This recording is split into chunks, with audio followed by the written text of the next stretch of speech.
The Joe Rogan Experience. What kind of laws do you have in Brazil in terms of like the language you're allowed to use on television? I'm not saying there's like a government censorship about what you can say or what you cannot say, but sponsors and even TV stations and the media is very sensitive about everything because it's still a poor country. It's still Brazil is still a third world country.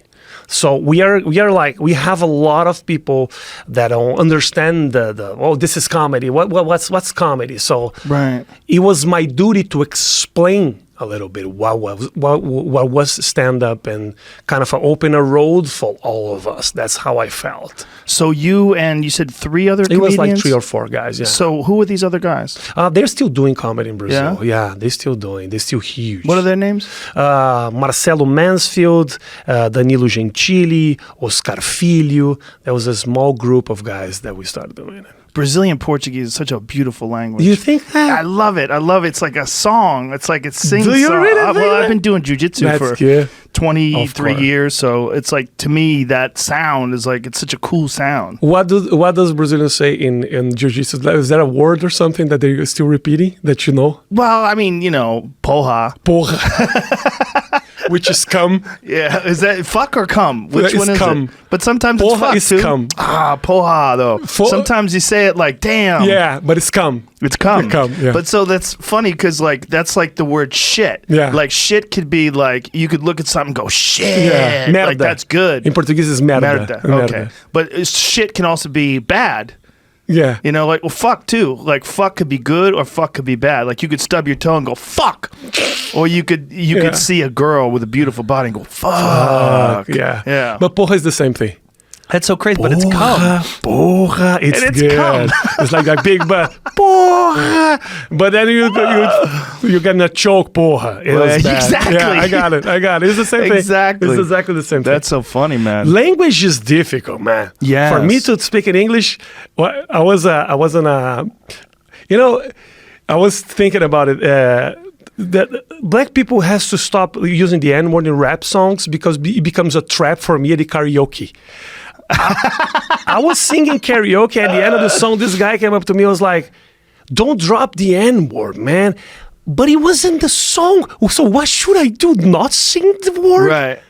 So that the language is something that is I'm still like learning. It's difficult, man. Well, it's very tricky. I mean, it's obviously in America, there's this sort of acknowledgement that black people were slaves for so long, they are allowed to do more things.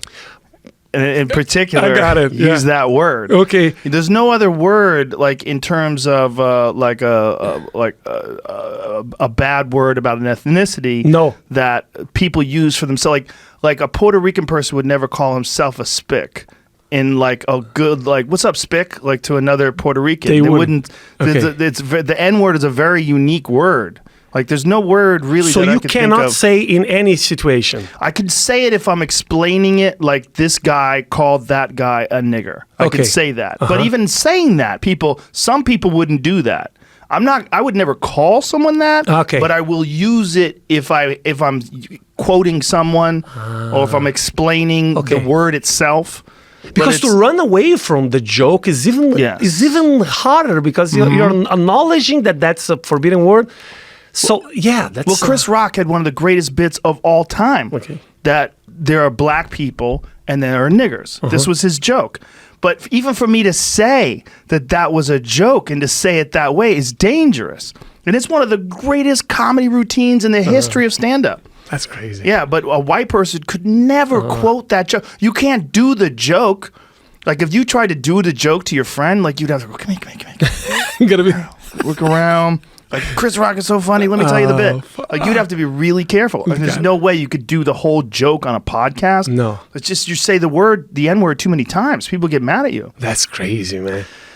Racism is crazy. The fact that there's still racism, that's what's crazy. The word is just sort of like it's emblematic It's like there's a thing there that connects it to the Got it. feeling of racism, even if you're not using it in a racist context. Yes, so for me, I'm a foreigner, so I was never so aware of racism like I am now living in this country. Yeah, Brazil's racism is very mild, very different. That is racism. I cannot say that there is not racism. Of course there is, but here it's like when there's election, they even say how the white voted and how the black voted. Yeah, that's kind of weird because for me that's racism. You're like dividing people in races, and it's clear on TV. And sometimes you don't even stop thinking about it. It's like it's part of the whole thing. Well, it's because the black community doesn't feel like they're represented, and they felt like they were represented finally when Obama became president, because finally we had a black president. But other than that, you know, there's a real distinction. Like with Obama, it was like almost universal he was going to get, air quotes, the black vote. You know, but with Trump, I mean, or with anybody else, it's very tricky. It's a very different thing. They want to make sure that their community is being represented and that their needs are being represented. I completely understand and I agree that there's some acknowledgement to make about the history, but at the same time, acknowledging kind of divides you a little bit as well. Yes, it does, and it's also used as a weapon by some people that, you know, are not. They're not being honest. They're using it as a tool to divide people or to force their agenda through, or, you know, again, the real problem is not the words. The real problem is actual real racism. That's the real problem. And it still exists. It exists less than it did 100 years ago and far less than it did 200 years ago. And 100 years from now, it'll probably be almost non-existent, but it's a real problem. People are tribal. They differentiate by town. People differentiate by what part of the country you're from. They certainly differentiate by nation, and they differentiate by the origin of your ancestors.